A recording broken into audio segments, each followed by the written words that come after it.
Welcome, everyone, and welcome to the April 21st meeting of the Richmond Water and Sewer Commission. Anybody online? Is there any public comment? Do we have anybody from the public online? I don't see I don't see anybody. anybody. Okay, so I assume question two, item two is the same answer. So moving on to item three, approval of minutes, purchase orders, and warrants. I'll start by entertaining a motion to approve the minutes of the April 7th meeting. So moved. Second. Thank you, Jay. Thank you, Bard. Any discussion on the draft minutes as presented? Hearing none, calling the motion to a vote. This is a motion to approve the minutes of April 7th as presented. Please identify yourself and signify your vote. Jay, aye. Bard, aye. David, aye. Motion carries. Item four, items for presentation or discussion. Wait. Purchase orders. Oh, yeah, we do need to do that, don't we? So there were several purchase orders. I'll start with a motion to approve purchase order 5286. Mr. Emperor Chairman, I move to approve purchase order 5286 to M&T Wellington Trust for Millet Street. Whatever it is, what I Millet believe it Street says, loan? Is that what it is? Yeah, I think it was for some wastewater work when they were also working on the highway, which is why it's a third of the highway. Okay. 2/3 to wastewater. It goes back probably Oh, I over moved 10 that. years. Okay, Oh. thank you, Jay. Thank you, Bard. Any further discussion? Hearing none, calling the motion to a vote. Please identify yourself and signify your vote. Jay, aye. Bard, aye. David, aye. Purchase order. That one is approved. Okay. So next we have purchase order 5287. And I have a motion to approve this purchase order, please. Move to approve purchase order 5287 to Union Bank for the water tank gap loan in an amount not to exceed $26,445.18. this Bard, I will second that. Thank you, Jay. Thank you, Bard. Josh, what's the life of this loan after this payment? Well, let's go to the new schedule on the budget.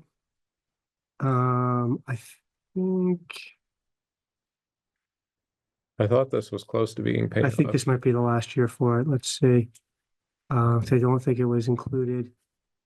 Gap principal matures in FY25. So this is okay. the last year that we will pay this. Are we gonna have a burn the note party? Those are always fun. Put a white picket fence around the, As long as the fire department approves and there's plenty of water on hand, I think we're good to go. okay. Any further discussion on this purchase order? Hearing none, calling the motion to a vote. Please identify yourself and signify your vote.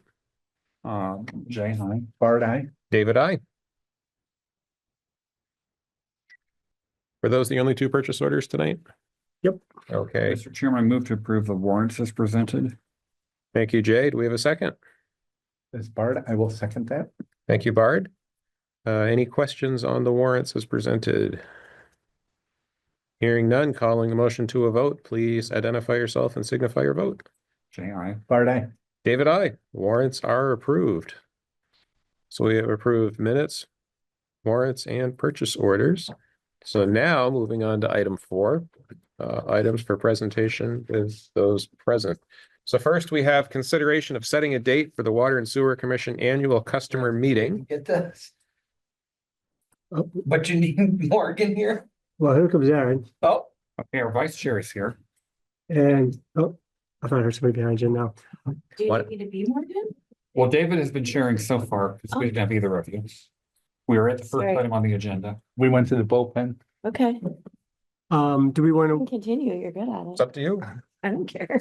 Okay. so no, there is no set date for the annual meeting. I think that it's in our best interest to have it before July 1st. So we can get rates set for the next fiscal year. But if we wait until early June, I think we'll be fine. Do we want to wait until later to set a date, considering we were trying to schedule around Morgan the last meeting and he's not here? So maybe we bump this to the end of the agenda. Sounds That good. works. When will you have information on the rates so that we have like a Tonight. couple meetings to talk about So them? we have some rate information tonight. Okay, Although that comes with a bit of a caveat about some stuff that we found this afternoon. That like, maybe that wasn't all included, but we'll have a good conversation tonight. Okay. At least a kickoff. So yeah, let's move A until the end of the end of the meeting so that we can set it when Morgan's here. Okay. So are we ready for the update from Hoyle Tanner on next steps for the 20-year study? Come on down. These guys.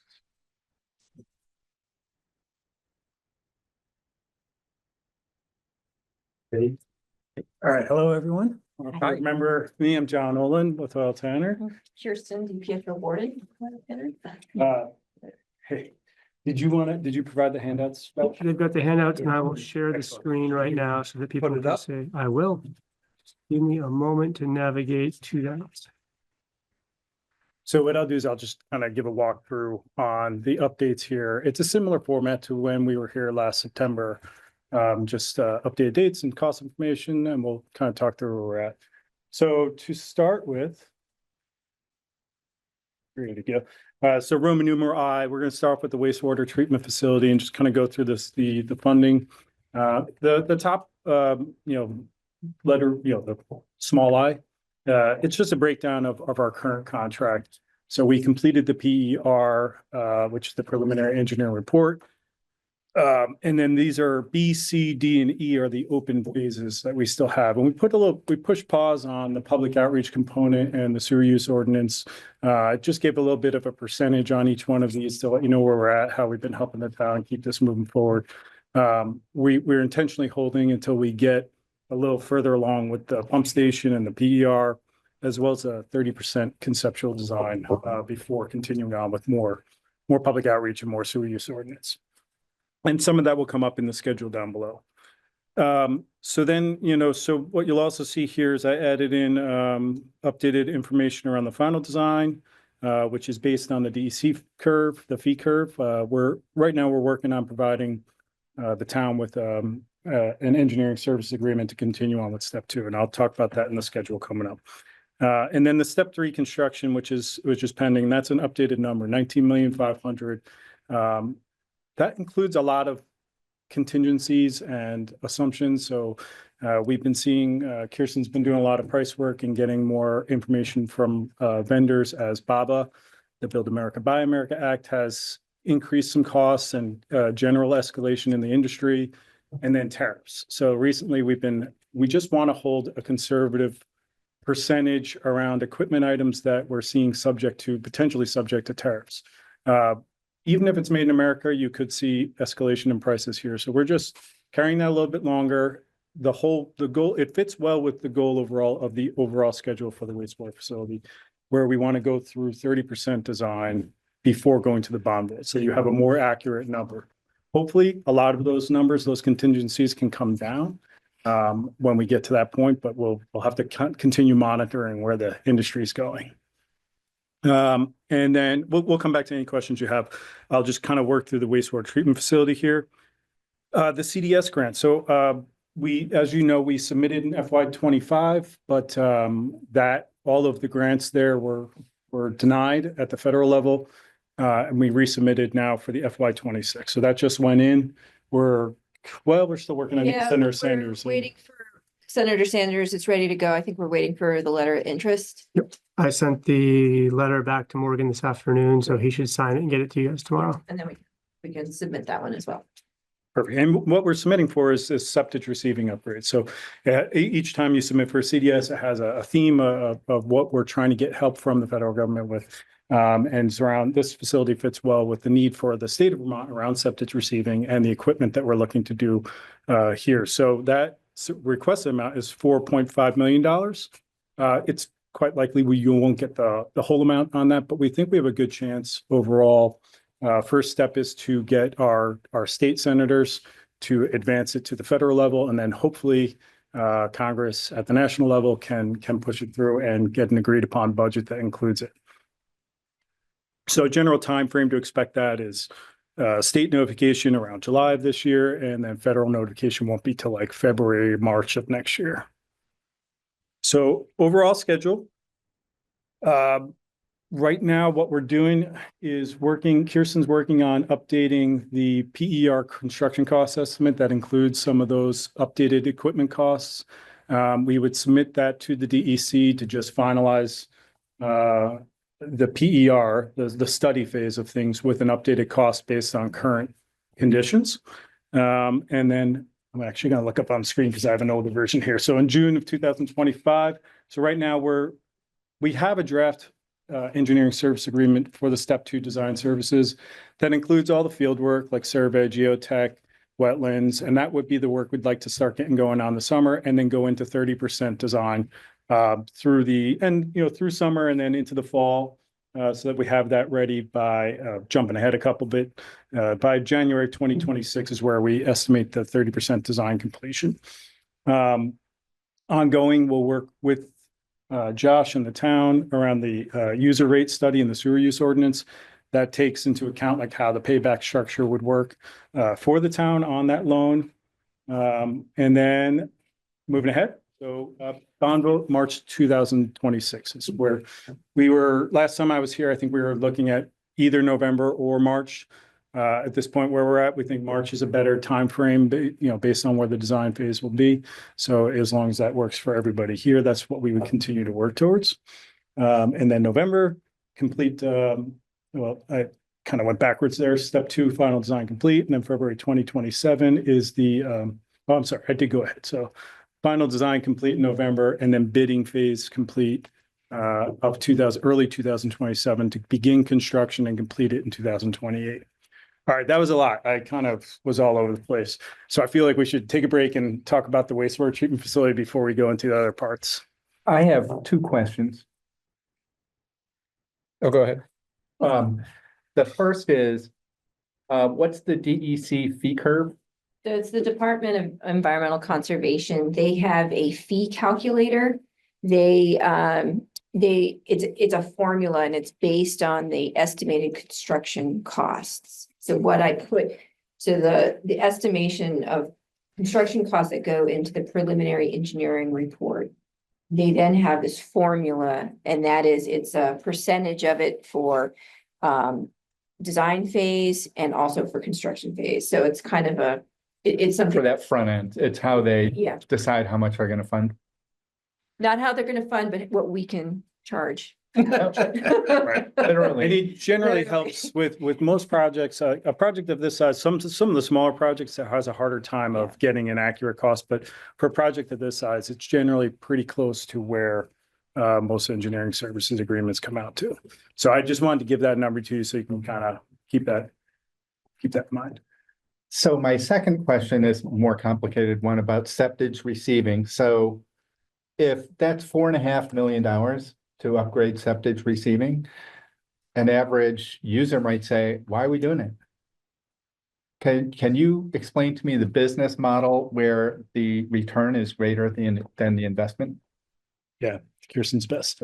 So septage has been a great revenue source Till this one. Hmm? Till this winter. till this winter. Went in the toilet. I'm not looking for Literally. abstracts though. I'm really not. I'm looking for explicit specifics. Okay. Like how much revenue and saying we got revenue without accounting for the cost or cost allocation of wear and tear on the plant is, I think, a disingenuous presentation of revenue. Okay, so I don't think in the preliminary engineering report, we did a kind of a look at the revenue and then the operation and maintenance, like the pay, what it would take to keep that equipment in operation and in maintenance and what it's going to do to Right. the treatment facility. Well, it's a hard, I know what you're looking for. When I'm trying to speak for the users. No, they're gonna no, go, "What? but I understand what I understand what you're looking for. Yeah. There's two parts to that. Without the septage, we can't process our sludge that the town has. We have to have septage. But not at this scale. No. We squeaked by all winter February, we took less than, I think we were in the 200,000 range for a month. March, we were maybe broke 300. And we processed our sludge with that. But this month, we're looking at probably getting to the 500,000 range already, projecting. If I can keep everything that's there together. But it doesn't have to go to that level to process what we have for it. And so that's, to me, there's sort of two business models. What's the least amount that we could get away with for septic receiving to keep the plant going, which is in the interests of the current users and ratepayers? And then what is it going to cost to be more robust for septic that comes from a whole bunch of places that the DEC and others want us to do, but that's like asking me to do something with my car. Are you going to pay for the car? No. I just want you to use the car for this other stuff. And I'd like a clarity for the users that either it's of cost benefit to the current users, the sort of owners of the plant, or it's not. And if not, I think we should call the question of, why would we do it? Yeah. So I just want to preface, there are a few things. I mean, some of the equipment is literally falling apart and there's a baseline that it would need to be replaced. So there's two things that I just described. What's the minimum Yep. that we need to do to get septic to keep it going? Yeah. And then I'm gonna guess this amount is a more robust view of the future where we. It's like, it's expanded dewatering. Yes. Right. So. If we were to not receive the requested amount from the government, is there an option, kind of like what you're saying? Is there a $2 million option that would be enough for what we need, but not the robust if we get the full amount of funding would be my first question. And my second question would be, would we ever get in a position with the septage that we take in, that if I know we talk about the PFAS all the time, and if we don't pass those tests, would we ever get to the point that the septage could be the reason we wouldn't pass the PFAS? So on the PFAS, we have sent our PFAS samples of our sludge in to get tested, and I'm waiting for them back. Yeah. We did that in mid. Couple weeks ago. I'm still waiting for them back. Once we find out where we are there, that's gonna just figure out where we want to go. Okay. For the most part, the research that I've done, the PFAS in septage is a minimal problem. The problem arises when you get into pump stations, taking stuff, more commercial stuff, which I really am hard on everybody about. I don't take twin craft soap stuff. I try not to take, believe it or not, one of the big ones is schools when they wax floors. That's a big PFAS, in the system. I try not to take any of that. So I'm trying to do everything to keep our PFAS down. But that being said, we've never tested it, so we're gonna find out. The state did a bunch of testing of septage for PFAS. They used our facility.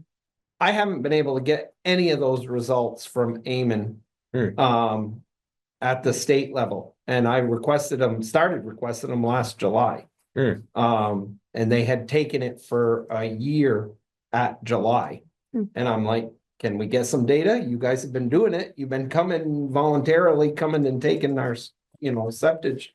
And I haven't received anything for that, so. David, I have one comment. That could be a FOIA request, and then they have a specific time limit. Yeah. If they're not giving it voluntarily, FOIA, Freedom of Information Act, has an explicit timeline, and it means they have to hurry up and provide it. Yeah. The other part of your question, Aaron, the first part? The first part was if we didn't, are there like multi-tiers of the septage receiving upgrades? Kind of what Bard was saying, and also if we don't get that 4 million. So right now, we have a complete flocculator and a complete control panel that's still waiting to go in. With that in, we will have basically a 2-channel press that has been completely rebuilt. The problem is we still have the conveyor system, which is breaking down all the time. And the polymer system, the biggest water user that we have at the treatment plant is our polymer system. It uses like on a night like tonight, it's gonna be running all night.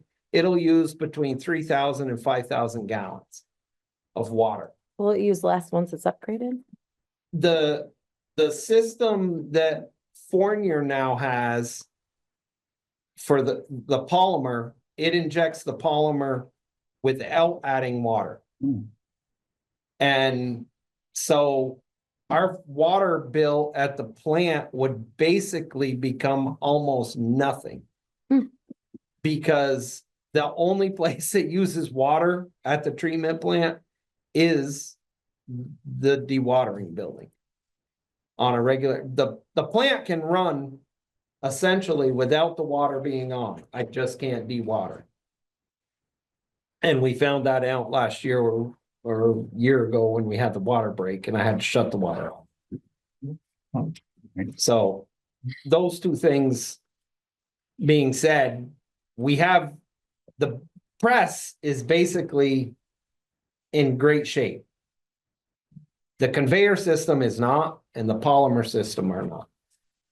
Can we get by with them right now? Yes, but can we make them better in the future? And hopefully with the upgrade, we would, but. Can I follow up on the septic question? Mhm. I think one of the things I think we might have talked about early on in the study was trying to figure out sort of the variable cost in receiving septic as it relates to the variable cost and receiving what comes through from the customers, right? Because weren't we trying to figure out the flow of septic versus the flow of, and then figure out like, okay, what does it cost per 1,000 gallons of septic to receive that septic so that we can help set rates too? Historically, it hasn't really been tracked. There hasn't been a mechanism to track it. We've asked and the answer's been, it's good. Right. I think part of it was we're gonna have that, we'll have the meter, right? Right. Part of it is the meter, but then it's trying to like allocate your guys' costs between labor Yeah. and materials between those, but hopefully flow would maybe be one of those things that could help us. Yeah, a lot of times I think when you look at something like that, that other revenue sources is like subsidizing your operational costs. Right. You would need the operational costs anyway, so it's a benefit there. But I think when we look at that user pay or the user rate analysis, and that's the next step that I was saying that we held off intentionally on, but we should probably we could pick it back up a little sooner, Josh, than waiting for all the numbers to come in from the other projects. Because it still is relative to your existing data and us breaking it down. I'm not sure if you remember, but that was what Aiden and I had worked on, and we sent it in, but we were like, all right, let's just push pause on it for now. But it's a good point, and it is relative to like, how do we make this fair to all the residents of the town and have it be seen as actually something that's really beneficial. Yeah. To offsetting the user, to actually reduce it. Without it, your user rate costs would go up. I mean, I can tell you right now, for the past 6 months, if we took 15,000 gallons of septic a day, we could operate the plant just the way it is, process our own sludge, and that would be great. And there are facilities that's all they do. They only take in X amount of septic a day that they need to process their sludge through their presses. And that's what they do. Remind me, Steve, about how much we're taking in right now. Right now, today, we took in 40,000, and that's, Okay. I mean, we've been averaging this month right around 40,000 a day. So we're taking in almost 3 times as much as we need to. Is what you're saying? Day. Yeah. A day? But I mean, But it's- over the winter, we weren't. No, during the winter, we were taking in, we took in like, we had a lot of days where we took in like 10,000. Yeah. Or less. I And just, that, at 10,000 or less, it took a lot of managing to put the right amounts of our Mm. sludge to the septage at the right times to keep the press working at optimum. And you know, it, do you use a lot less polymer and, you know, stuff? Yes, but I mean, it's a fine line. Do we want the profits of the septage receiving? And, you know, I know that you have asked for the numbers and I just can't myself figure out how we can do it. Because the electricity is tied into the plant, it's all under one. I have pretty much figured out the water end of it, like I said. But I've cut costs with the polymer as best I can. And, you know, so. I think with Aiden's help, we could probably try to piece those costs, or, you know, even if it's percentage based on, you know, water usage and electrical usage. Yeah. We can try to work with you to come up with, you know, more accurate reflection of what the septic receiving is. So I want to add one example from the past here. A previous police chief was leasing our services to a neighboring town. Hmm. And when I asked what the rate was, it was based on the salary of the officer. And I said, well, what about benefits? What about overhead? What about the cost of the vehicle? And the response is, oh, the taxpayer here is already paying for that. Yeah. I don't find that an adequate answer, either there or here. Mhm. So the idea that if the users are already paying the salary of the staff, that we don't need to cost allocate any of that staff time to septage, I think is a flaw. I've never seen a business model that did that in the for-profit or not-for-profit sector. Yeah, the tricky part on setting rates on septage is that it's a price-driven market, right? That if you were to increase the cost of septic receiving, they may go to other locations where they can bring it. So it's So, right, whether it's controlled by the market or controlled by the I don't- internal O&M. I will find it interesting to have you explain why it's such a great deal for the users to subsidize the septage haulers. Right. That's not a conversation, I'm just not going to entertain that. No, I think you bring up a great point. I'm not prepared to talk to that today, Barb, but I think we should, knowing this, because to your point, if we go for the bond vote, this is exactly like, if this is the concerns that you're hearing from residents of Richmond, then we need to make sure that the public outreach component and the website, that the frequently asked questions, and we should relay that information in a way that's easily digestible and understandable as to why it's a benefit. So I'm really Fair enough. appreciative of the comment. I'm just not ready today. That's fair. Moving on from septage. Public outreach, when will that sort of phase into the schedule as far as the website, and when do we expect to do more outreach? I think mid-fall, like as you're approaching, you want it to be timed with the bond vote. So, you know, mid-fall into March, that's where we would level. And the first part is to be able to answer the question that Barb just brought up, like to make sure that we understand where the costs are coming from and going to, and the payback strategy, so that those questions can be, we can address them right up front. I don't know who's in charge right now. You go first, then I'll go. Who's in charge? Morgan? I'm feeling pretty embarrassed. You here. first, then I'll I go. was the one that called for the 5:30. I guess my question is to the 19 million, or 19.5. When we first looked at this, it was in the 17.5 range. Now we're at the 19.5 range. And we're looking at not to go out to bid for 2 more years. I do not want us to be in the position that the neighboring town was, that went out to bid with a number, and then they couldn't accomplish what they needed to do with that number, and they had to go back to the drawing board for design, and really redesign what they had proposed. So how sure are we that 19.5 is gonna be good in 2 years?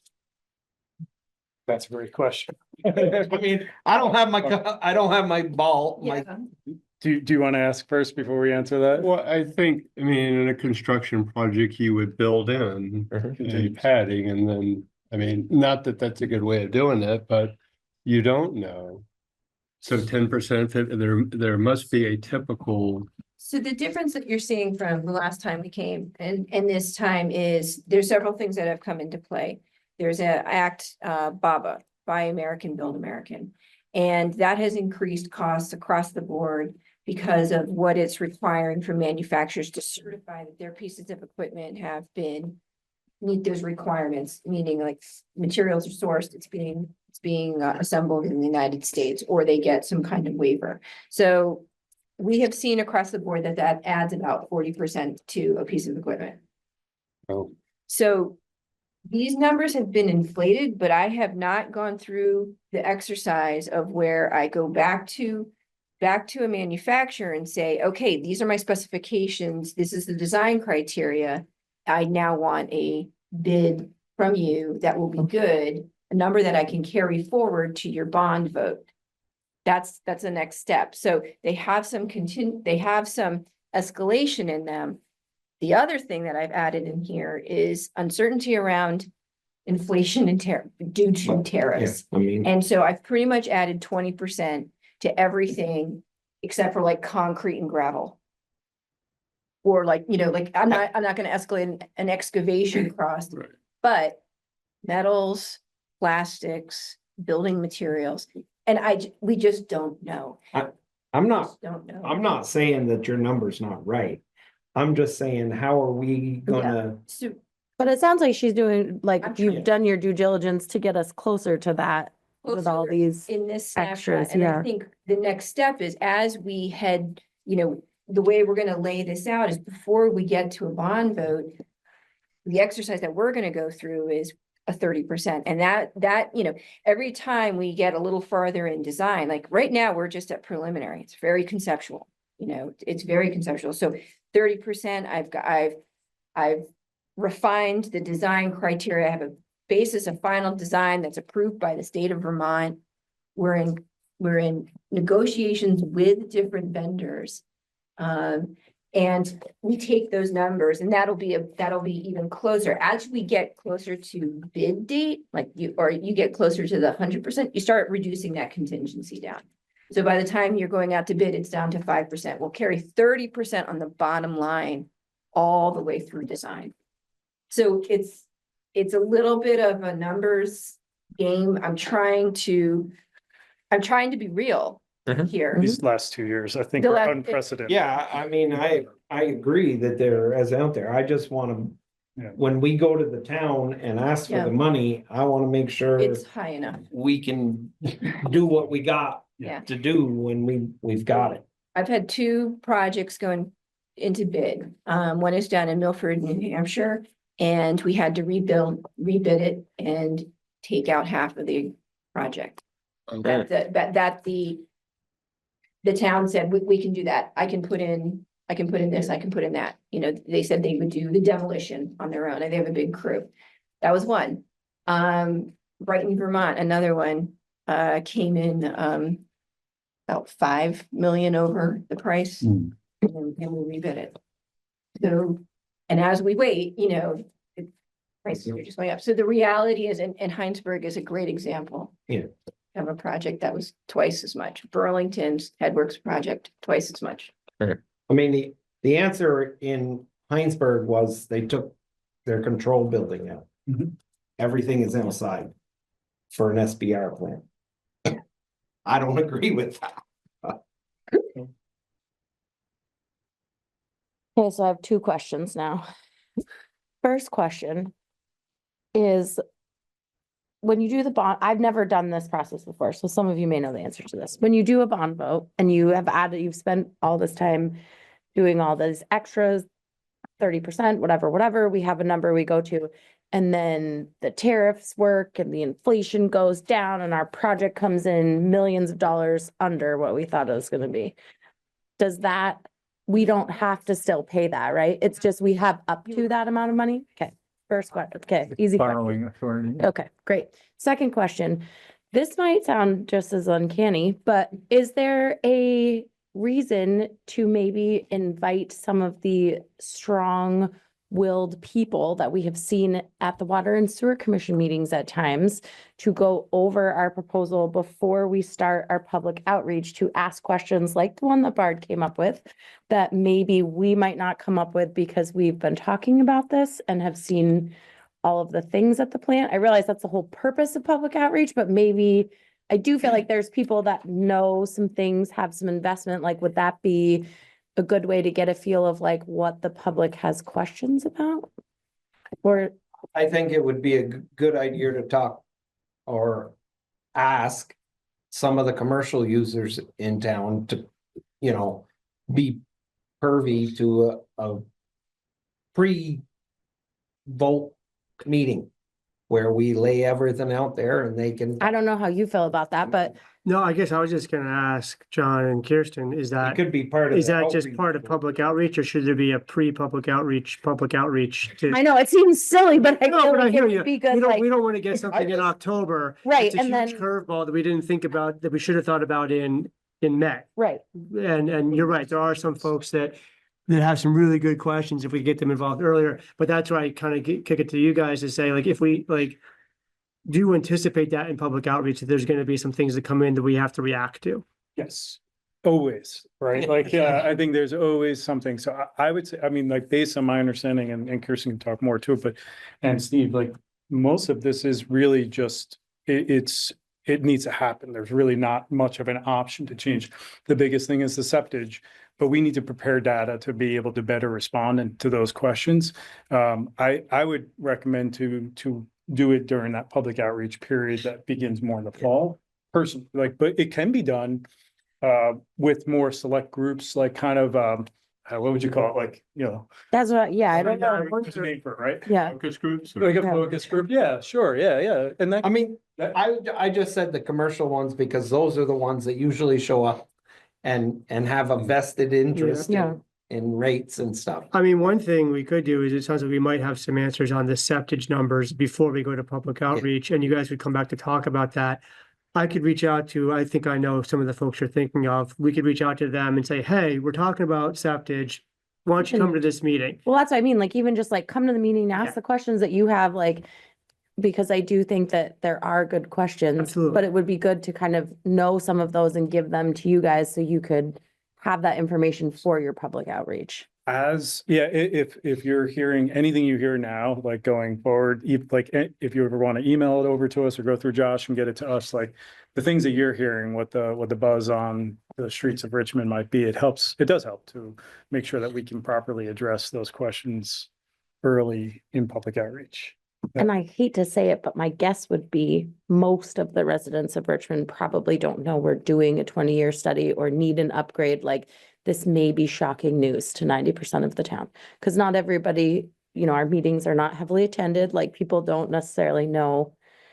I think of those 90%, 85 don't care, but like, there are going to be some people that are passionate about this big spend and probably don't know that it's coming up. Does it make sense to have it with a select board meeting? Are those attended? No one ever comes. Those either. Yeah, those, Like, very specifically for what they're interested in, but yeah, and the select board meetings get fairly long. So I'm wondering if, because you won't be able to, I think septic is gonna be a big question from that group of people. Yeah. Because I remember that coming up a year or so ago when Yeah. we first started talking about this. So I think when you're ready to come back to the commission with septic numbers, I think then we reach out to a couple people specifically. And we try to invite them in because we know that they'll give us a lot of feedback. Heidi. Well, that's what I'm thinking. yeah, It's I Heidi, think like Heidi. probably, yeah, and a few others, I think. Yep. Okay. Just another comment, this is foreshadowing a later item, but when we look at rates going up, that gets people's attention. Yeah. And as soon as the rates go up, they're like, we're spending how much on what? Yeah, That will only whet their appetite for a discussion of why we're spending so much and why it's gonna cost so much. Yeah. So, All right, Kirsten, were you gonna? No, I mean, it kind of ties in with, I'm just trying to really understand, is the concern that you've got ratepayers that are subsidizing the upgrade of a septage that folks who don't pay towards the rates, like, is an equity? No, I think, Or- I think there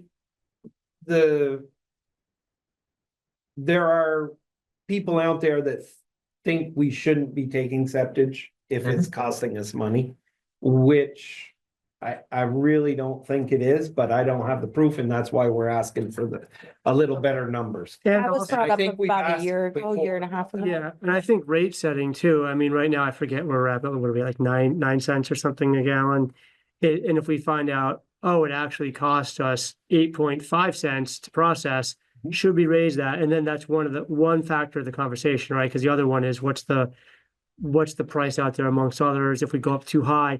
But knowing what it costs, we never have really known. So I can tell you right now, and I was told today that Milton has increased their 2 cents more a gallon than we are Right. now. And at 2 cents more a gallon, working dog will drive here. Because the diesel cost is Yeah. That- minimal.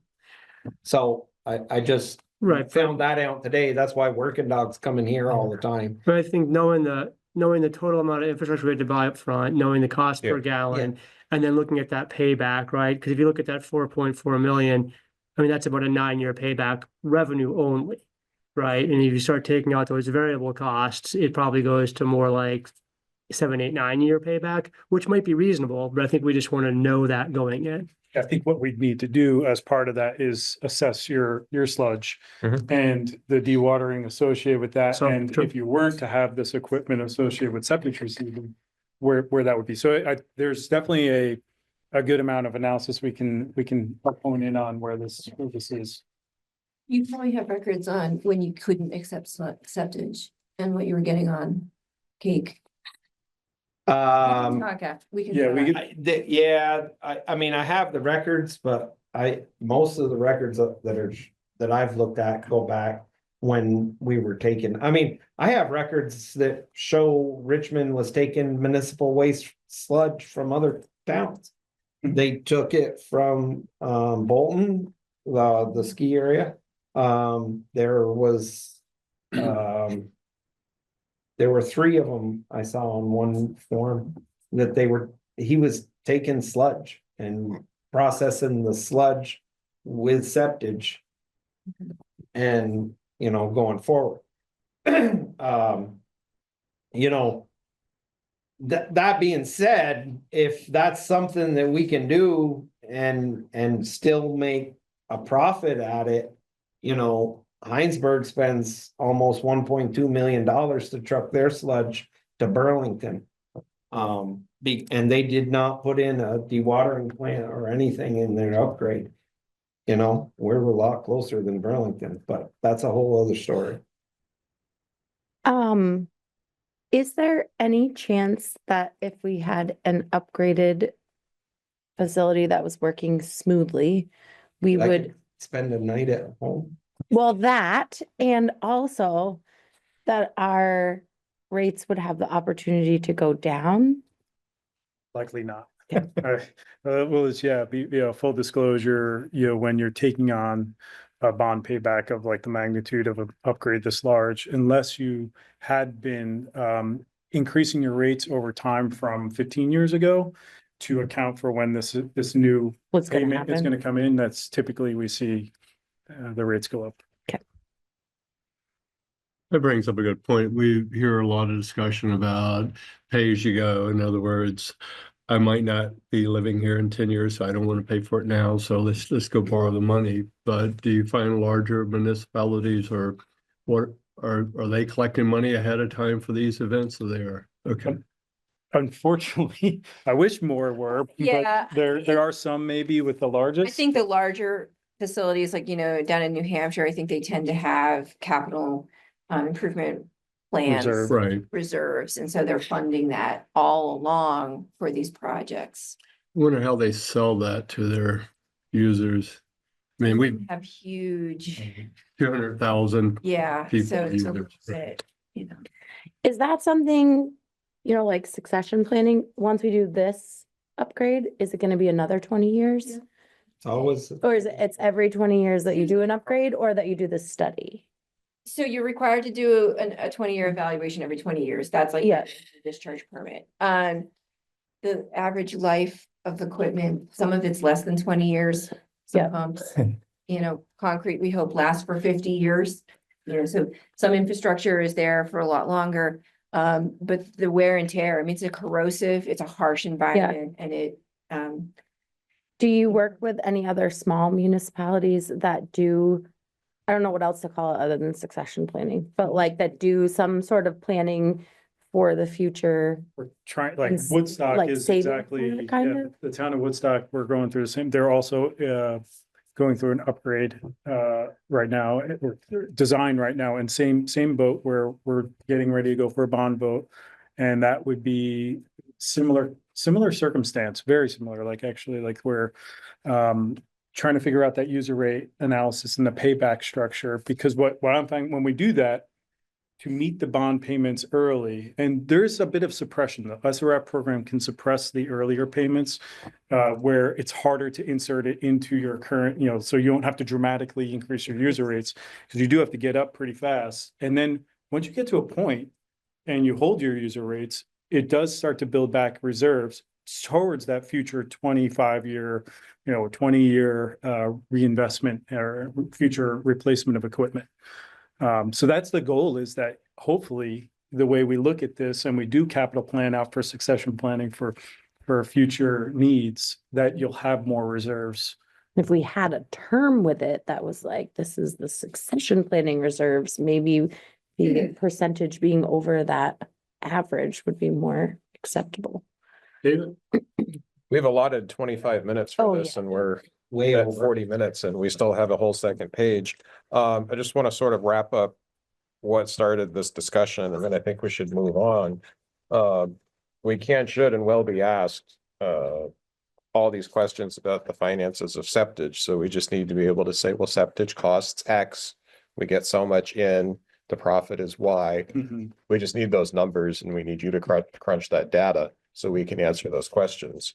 But I would like to move on. Sure. The rest of it should go fairly quickly. Do you want me to give a quick rundown? Please. Okay, great. So yeah, the pump station enforcement PER. So we're well into that now. We're at about, we recently submitted the 30% on that.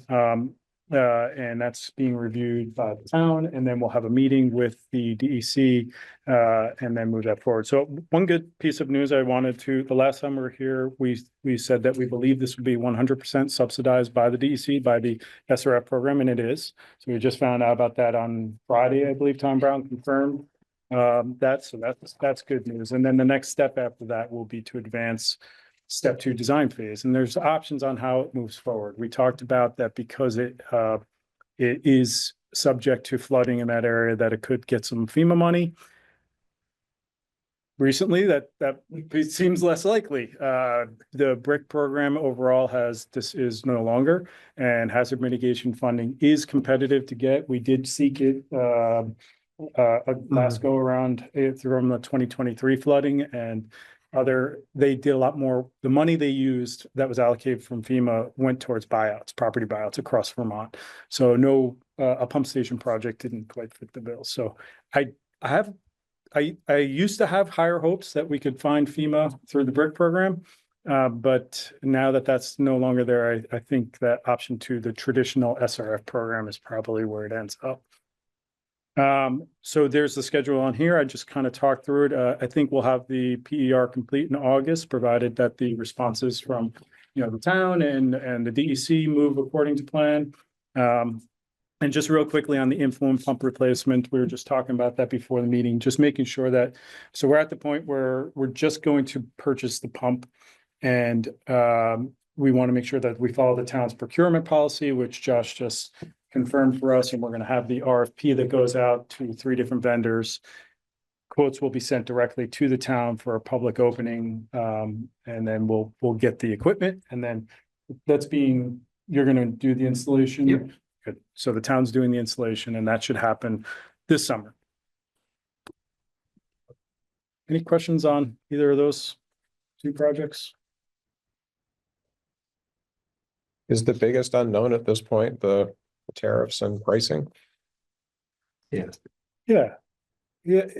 fluctuation, just market fluctuation in general, like I think Bob is starting to settle out, it's finding its Yeah. balance now, we've seen that kind of settle, and then the tariffs is just, it's like, it's just shuddering right here, it's not necessarily jumping up or anything, it's just like, there's just a lot of speculation, and we're just trying to stay conservative and keep that in your pricing for now through the study phase. Hopefully we take that back down.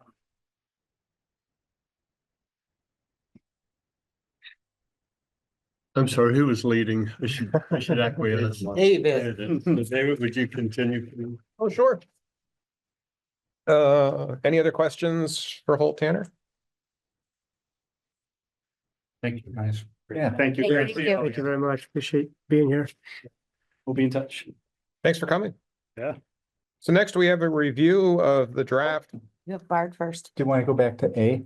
Oh, yeah, we can since Because you were not. Thank Morgan is here. So Morgan, we had consideration of setting a date for the water and sewer annual customer meeting at the top of the agenda.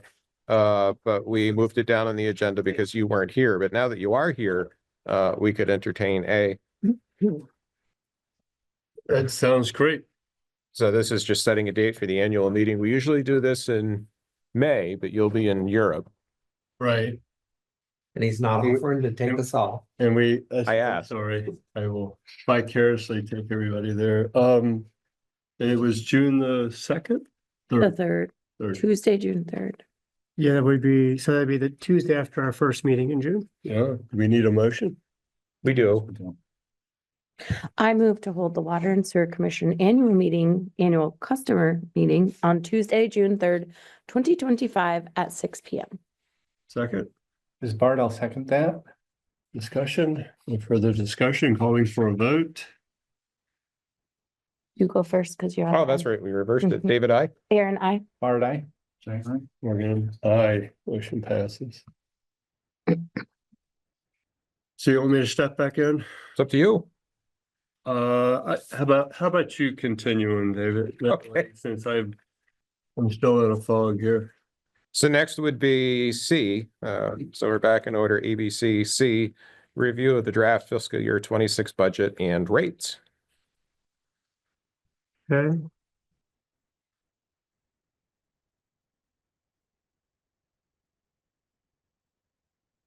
So I'll share my screen in a minute. Included in the packet is the same budget that we had at the last meeting at April 7th. So there's been no changes to either the water or the sewer budget. We did add a rate sheet because we were able to get usage. And the way we do the usage, and I'll share my screen here. Easier. So this is the draft FY26 rates. We using usage from 4/1/24 through 3/1/25. So basically the last 4 full quarters, which was Q4 of 24 and then the first 3 quarters of 25. That's what we do for usage, and we roll that down here into when we distribute the costs by residential, commercial and government and school. You need to zoom in on that a little bit? Sorry. No, I was just making sure. I No, have I the can right zoom in. thing. Probably needs to go a little bit more. So, so that's pretty critical. That's what we didn't have at the last meeting was the usage nets because they were finishing up doing the rates for the third quarter of FY25. There was one anomaly that I saw as I looked at the usage that we used in setting the FY25 rates. I'm going to make this a little bigger.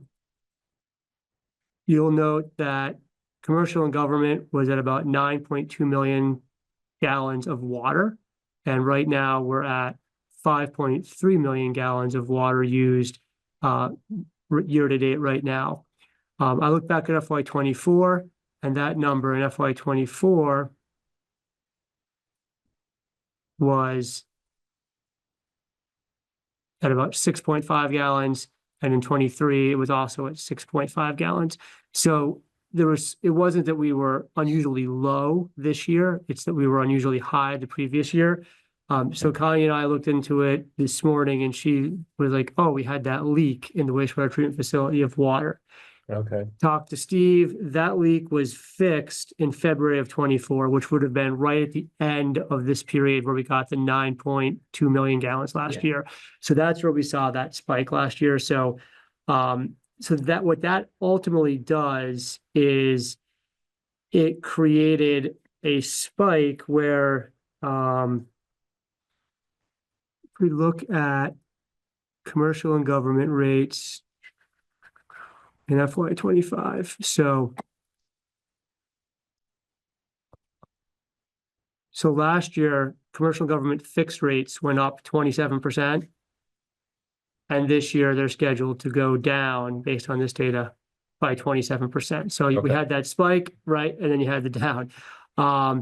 The meter, and this gets a little complicated. I haven't really drilled in to figure out why did meter go down, but it has to do with the way we're allocating the percentages here. Mhm. Meter actually went down 9.2% last year, and this year it's scheduled to go up 24%. When you look at residential, last year it went down about 12% in fixed and about 10% in metered. And this year it's going to go up because it's a higher percentage because the commercial went down up about 25 or 24. If you look at the charts here that I've included on the budget, that might be helpful to kind of visualize that a little bit better. So at the end of, we have historical rates. So you can see residential fixed water. You can see where it was 122, 121, 107, and then up to 134. So you sort of see that dip there. Yeah. Metered water, same thing, 12, 11, 14. Commercial and government, 541, up to 690, back to 500, and 1168, and then it went down and then up as we talked about the metered. And there's some charts down here that you can graphically see that as well. One other note on the rates before I turn it over for questions, which I'm sure there'll be some. As we looked into that anomaly, Connie noted that we didn't have the Q3 water usage for the wastewater treatment facility for some reason included in the usage right here, in this 5.3. So we had the Q1, Q2, Q4, Q1, Q2. So the most recent number wasn't in here. And I think it had to do with the way the billing went this year. This is the first quarter that we tried to use the automatic upload from Zenner. So we had anything that started with a Zenner meter, we used the automatic upload from Zenner. Anything that started with an old meter, we had to manually enter and do some of the manual things.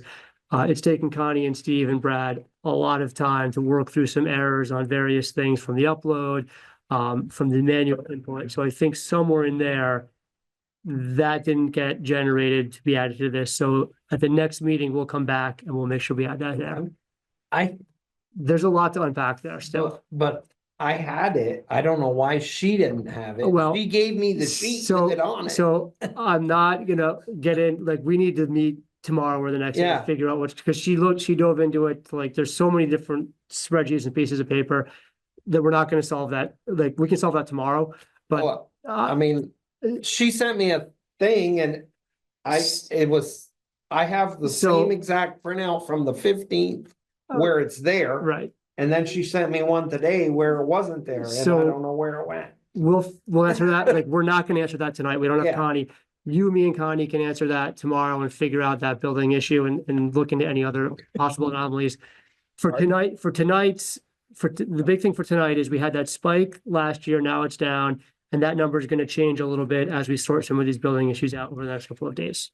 So this is a preliminary, Yes. and that figure of 5.3 will then go up at least modestly. It'll go up modestly, yes. So that would mean that percentage would go up slightly and residential and school would go down slightly. Yes, Yes. In slightly. theory.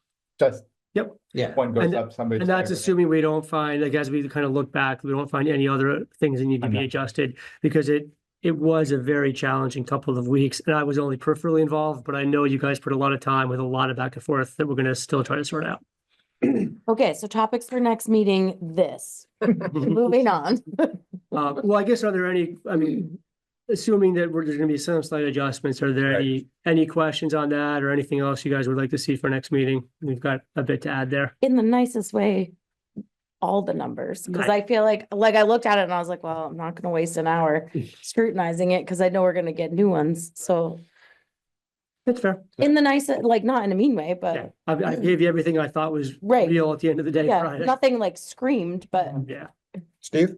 So I will say, going forward, I mean, there were a lot of issues with the download process this Yeah. time. Going forward, the Zenner system is gonna be, I mean, when we get to the rates going forward, it's basically, we can just ask the Zenner system from one point to the next point, and it'll just print us out and we'll have it. Yeah. Period. We're down to like, I think we're down to 7 meters now left to install and be complete. So, you know, the next quarter, we'll have a little bit of an issue with some, I think we'll have like 30 meters to enter manually, and then the rest will all download. Literally, when Connie goes to download everything now, it is export it into Zenner, export it back into Memorex, and it's done. The bills are all done. There's no questions. There's no nothing. Going forward, the Zenner meters, our water usage is gonna go down, and it's gonna go down fairly significant, because on a daily basis, I'm finding customers that are chronically using too much water, because 20 to 30 gallons an hour, every hour, because of leaky toilets. And there were 3 last week. There's 2 already this week that I've found. And I really don't anticipate any customer coming to me and saying, why is my water bill so high? And I'll say, well, I called you on this date, or I emailed you on this date with a thing saying you've got a water problem. Here it is, and it's So in in- black and white. In theory, we could be sort of budgeting for a whole, if we've been sort of wasting water, our water revenue could be. The one thing I will also say on there, your commercial, you're missing 2 commercial users in that quarter. Hatchet and Big Spruce are not on there. well, because they didn't use any because they closed. Yeah, Nothing. well, they're wasn't it- using for the apartments, Right, but they were significantly using more Right. before. Yeah, Yeah. when. And you're washing not- dishes and all sorry, when you said that we're missing, it made me feel like they were supposed to be there and they're not. No, they're But they- there, they- but Revenue from Yes, that. but in general, Okay. we're missing, 2 major users that would be consuming a lot more. And that's one thing we might want to look at as one thing we bake into this, is we assume we're only going to use 98% of the water and the wastewater going forward. Do we want to put that to 95? If we put it to 95, rates go up, but it's something we might want to consider when we get all the numbers next week. Maybe when we come back next week, we Yeah. could look at those 2 accounts and say, how big are they? Yeah. So that we have a Mhm. sense of Mhm. scope Yeah. or scale in an adjustment, and it might be prudent to scale it back. My wheels were turning here thinking, hey, it's great, because we're using less water, which means that the cost per gallon is gonna go up because we Right. still have to cover the cost. The Mhm. costs are fixed, but the receivables are going down, so the Yeah. price Right. is going up. You have less. It's the operating catch 22, costs. is it good, is it better for us that we're not wasting water? Cause all that extra water is coming down to the processing plant. Yeah, but it's gonna bring down your amount of septic gallons used too, or septic, because you charge the wastewater based on the regular water, so I would imagine it will bring it down on both columns. It's not just going to Yeah. be seen in the water, because if we're billing based on the water usage, Less net wastewater will profit. be- That's the challenge. And I can't, David, Yes, go ahead. Can't help to think we need to be getting back to securing these manhole covers to keep the stormwater out of our system. Because we don't capture that, I mean, we capture the cost, but we don't charge for it, obviously. So, Yeah, I mean, I'm taking baby steps in the flood mitigation.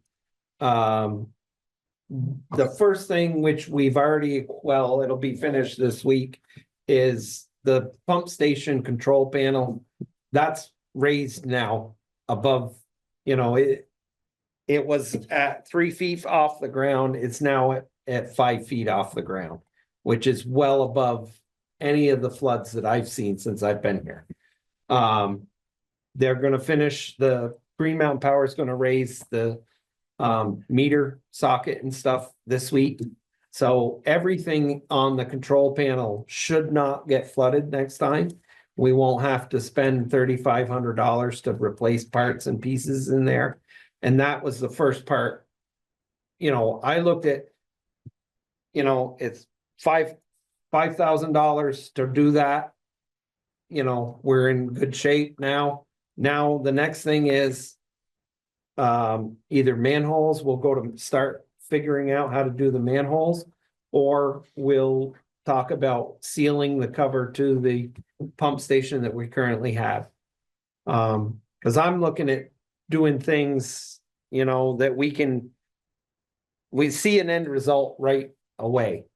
I'm not too concerned about the manhole infiltration over time. I'm still more concerned about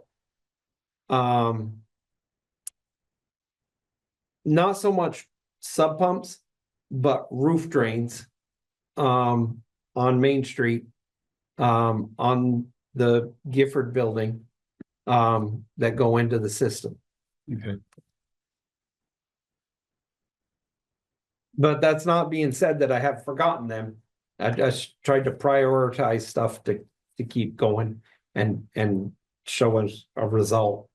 Anything else on the budget? Can we go on to the Tilden Avenue, Bridge Street and Cochran Road Wasteline Waterline project? Mhm. Okay. Update on the Tilden Avenue, Bridge Street and Cochran Road Waterline project. So this is one we've touched on a little bit in the commission meeting over the last couple of years. I'm going to pull up the timeline because it's interesting. Well, frustrating. Look at the timeline. It is frustrating as all good. Yeah, so this is a timeline that I asked our engineer who's been working on this project, and it's through no fault of his that we're so far behind, but we had an environmental report submitted November of 2022. We had design plans done December of 2022. We submitted to A&R with a permit application about 2 years ago, January of 23. The bond was approved 2 years ago, March of 23. Step 3 construction engineering was submitted in May of 23. And since then, it's been a very long process to get any feedback. As you can see, we had bid documents resubmitted in November of 24. And we've continued to keep following up with them about where are you at. For over a year, I think we got nothing back. And then we started to get some information back. And then Tyler, like 80% of it, Tyler had already given them. So you would give it to them again and he would answer their other questions. And we continue to get the same response from our contact there that they just have so many applications they're trying to review, but this seems a bit excessive. So right now Tyler's followed up with them to try to get a meeting that probably next week, as Tyler's off this week with school break, to meet with our main contact to kind of get a realistic idea of where are we at, what are we going to do here. But we should also come back to the next meeting with a letter for the commission to consider sending into the WID Water Investment Division with an update on our experience and our concerns, because every season that we wait to go out to bid, it costs us money. And we were hoping to be out to bid this past fall so we could be constructing this summer. And in addition to the money it costs us, Pete can't repave Bridge Street until this is done. So I think Tyler and I will try to put some pressure on next week, but then a letter from the commission would be very much in order. Steve? So I attended a roundtable on water assets at Montpelier, which had everybody from Champlain Water District to some small little independent, small little non-municipal systems. Every one of them is in the same boat that we are. They have been waiting, there was one particular system that has been 5 years and still haven't gone out to bid. And I just, they're like, we don't, and the state, the roundtable was put on by the state, and the state's answer is, we just don't have the help. Well, I mean, I'm sorry, but we're doing everything we're in. We're not our that end is hard. supposed to. Can we, is the Cochran Road and side gonna go first, or does the Tilden Avenue go first? It's Or one project. It's all one. there's no, So Yeah, we would, they're not gonna work in both places at the same no, time? I assume that But, they like, would start. Well, Could you do a 26 and a 27, like bids? well, I Well, think we- once we get it we ready to go can't to because bid, the project in general is Yeah. out there Okay, as one project, one thing. and we can't even get Approval. the approval. yeah, I mean, really, once we get the approval, we're ready to go to bid for the whole thing. And Okay. rather than mobilizing twice, let's just do it all at once. And Yeah. and sometimes they'll bounce around. I know when they did the Bridge Street project, I was surprised the order in which they went a couple years ago, but Yeah. they know what's most efficient and effective for them. Okay. And here's just a reminder, there's a look at where we're at. So it's all of Tilden and then sort of that little elbow there between Bridge Street and Cochran Road. Just for clarity, can we look at the next site plan down and blow that up a little bit? I couldn't figure out, maybe because of the scale of this, what the box easements are for. Yeah, so there's a list here too of the easements. So what these are for is for fire hydrants and Hydrants. curb stops. And For water. for water, yeah, and part of getting our review from the state, they wanted to see an easement for every single one of these. I'm not sure if in projects past, if they were a few feet out of the right of way, if we got easements. Believe they were. And this is something that our attorney's also working on to get these back so we can, because that's gonna, I mean, it's like 20 some odd easements. And getting, I mean, hopefully these are fairly simple, because it's like, there's a fire hydrant in your front yard. Let's have a little easement so we can get to that. Hopefully they're not contentious, but sometimes easements, when people ask for an easement, they can have some requests. So we'll have to work through that process as well. I would also note, if I read this map correctly, not the list, Yeah. but the site plan, that the curb stops are a fair, in many places, a fair distance from the curb. And then there must be something coming from the line towards the house. Correct. And then there's a curb stop somewhere for some of these, like mine, about halfway between the water line and the house. Yeah. Where the curb stop. And they seem sort of random, like how far apart, far from the curb they are, which I guess is just a function of who put them in at some point. I mean, they essentially are all gonna be new. So. Yeah, I mean, that. If you look at them now, in general, they're about all in a straight line, if you look at the curb stops. Cause we have found all the curb stops on Tilden Ave. And they tend to be just about that same distance. You know, they don't go further or less. And then, yes, there is a short service line from the main to the curb and then from the curb in. And it's town to the curb stop and then customers from the curb stop to the house. That's So however our water responsibility. ordinances state. Yeah. Some places it's the customers from the main, But that's the way ours is. but the curb stop belongs to the town. Yeah, but that's the way ours is. It's town from the main, the pipe To the and the curb curb I stop. believe so. Yeah. So, So if your curb stops at 5 feet from your house, then you're in much better shape than somebody that's. Potentially. right, yeah, you own less yes. But that was also something we But if talked you don't about. want to give us an easement to put a curb stop on, Yeah, then it's across the street Let's on your not, let's neighbor. but not start that. but that's also something we talked about with this project was, once we're further along, giving the customers the opportunity to contract with the contractor to replace the private portion of the line, which would Yeah, not be a yeah. town expense. It's more of a, while they're in the area, if you want to have a bid, especially if, I'm not sure if any of these were Not on, needed to be replaced per the inspection. No, I don't believe any of, Okay. there might be one on the corner of, up by Millet on the end there. Okay. Well, we can dive into that in more But, detail. yeah. We have time I apparently. think people also want to know, like, well, while they're there, if it's $300, let's do it. Yeah. 'Cause then I won't have to worry about it. It ain't 300. Right, so I think they're gonna wanna know, like, what kind of scale am I talking Yeah. about? If it's 5,000, forget about it. But we can't even get to that point because Yeah. we can't get Yeah. back a response. I mean, I Yeah, think Thursday Tyler emailed the state person Yeah, and I didn't see a response from her. no. Anything else on the project update? Well- Okay, let's move on to review of the consumer confidence report, and we are getting short on time.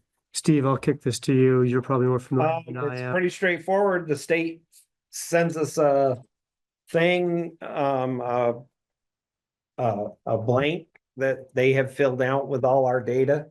And we just put in all the information that we need to. And it was there for you guys to look over. I guess we've done it every year.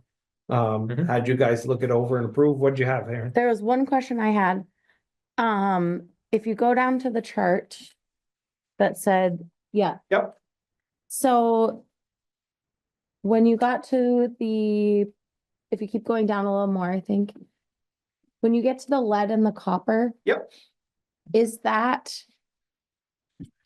something that's in, I felt like it was a little, like not all of the pipes have that, right? So we are required to test, I believe it's 15 locations, it might be 20, I can't remember. And what we do is we pick the oldest, the ones that were built when lead and copper would have been used. Mhm. And the town is well below the 90th percentile that we're required. For both lead and copper. Yeah. I didn't see that in the report. If, Yeah, how do you read this chart? Is 90th percentile is 3.3? Where's our number? Well, that's what's hard because. I think our number is the 3.3, the range is 0 to 3.8, is how Yeah. I read it, right? Right. Right. Wait, I think you said our number was. No, on there. that is, like that. Yeah. we did have a question about this and Brad emailed the guy and talked to him. It's not Matt Hunt, it's Jeff Gerard. And he said that everything for the lead and copper was good. How would you tell that? Just look. I was gonna say, reading it, you don't see it. The other thing I would say is, we have the fluoride. Cause I had left this up to Brad. That's okay, but we had the fluoride and the nitrate, and then right after that little chunk is the PFAS contaminants. And the PFAS contaminants are in the inflow, not in the outflow, correct? Like the fluoride and the nitrate are in the water, but the PFAS would be in the wastewater, correct? This is No, all no. water. It's in the water We are required to test our water. for PFAS. Okay, perfect. We have to test our Okay, water. so this is in the water, not in Yeah, the, this is. in because I the thought water. maybe that was our, And actually, we've had the EPA has done 2 samplings that do not show up on here, but I do have the data. It was a voluntary thing. They paid for it. We just had to take the samples and send them to them. And they sent us back the information. So that was above and beyond our normal testing. And there was no detection on both of those. So there's more PFAS data. I mean, it is more important for us to keep PFAS out of our water then Yeah. out of than the it is to wastewater. keep it out of our, I mean, it's both a big thing, but Well, just put your phone number on it so people can call if they have a it's question. on there, I believe. I'm gonna suggest, to your point, we might want to bring this back, so, because I know we're about out of time, but lead, Mhm. everything I know about lead, the allowable limit is 0. You know what the safe limit on lead consumption by a human is? I have, Zero. well, Department of Health, 0. That's the safe level of any consumption of lead is 0. So I'm a little like confused then, if they're saying it's 0, the allowable limit is 15, it's like, well, those things are not the same. This is not the Department of Health. I hear it. This is the Attorney. A&R that oversees the water system. So I think we need some more information about what are their limits and then where are I'll our get, numbers? I'll get Brad, because he did, Yeah. I asked him to take. Before care we of it. mail this out, let's just, because I think those are good questions. Yeah. Yeah, No. there should be a legend. And I know Brad had a question about the copper, and he did talk to him. And maybe it's explained somewhere else, but. I didn't see it. I read this You read one the whole very thing? thoroughly. Okay, then it's probably not. So let's figure out what, and if we need to add something that explains how to read the reports, we can do that. Yeah. Because these get mailed to every This single is just a customer. template that we had. Yeah, no, and that- this is the template we've used Yeah. every year. I don't know why it's never come up before, and maybe there's a simple answer that we Yeah. can figure out. I mean, my question last year, if you look at the fluoride, they consider it a contaminant, but we're required to add it. All right. Update on come the back. installation of water meters. He already said they only have 7 left. Keep going. Superintendent's report. Yeah, pretty much. Yeah, the wastewater plant is plugging along. We've had another breakdown last 2 weeks ago with the incline screw broke again. No obvious the reason. The conveyor parts of the press are really showing up. It's just nonstop with them. The Pages for treasurer. the wastewater plant, we've done a lot of cleaning. We've cleaned It's for the treasurer. 1 clarifier, 2 filter tanks.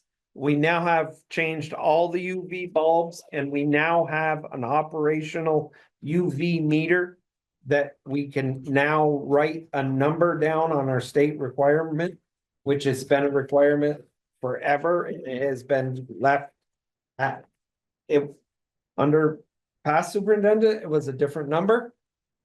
But when Nate took over and I took over from Alan, we put the actual number that our meter was showing, which was 0. Because it didn't work. We Okay. now have one that has actual numbers, so we know what our numbers are. That's been a big improvement. And we're in the process of cleaning our aeration tank. And going from there. So we're kicking off, water meters are ending up. We have flushed the water system 100%. First time that's been done since I've been here. The guys are moving on to curb stops and we're just plugging along, keeping going. Thanks, Steve. Thank you. So items for next meeting, we are looking for an update from Hoyle Tanner with septage numbers. Of course, the review of the fiscal year 26 budget and rates. Should we get another update on the Tilden Avenue, Bridge Street and Cochran Road, or is the We'll have a update? letter no for you. update? We'll have a letter for you guys to sign. Okay. at Next meeting, or at least consider. And we'll have an update on the review of the consumer confidence report Yep. with the key legends. I hate to ask this, but is this another hour-and-a-half meeting? Let me take a look at it. It may not be. I mean, the longest thing will be the budget and rates. and I we'll get think another we won't update. have septage numbers from Hoyle Tanner by then. But let me take a look. As long as you guys are open at 5:30, I will I'll ping you early next week when the agenda starts to come together better. I'll say yes and then be 5 minutes late again. Perfect. I also forgot, Morgan. You were not the only one. Right. Oh, I moved to adjourn this meeting, Chairman, I so you can do your next meeting. Made, seconded, any discussion? Hearing none, calling the motion to a vote, please Aye. identify yourself and signify. David, I. We are adjourned, 6:54.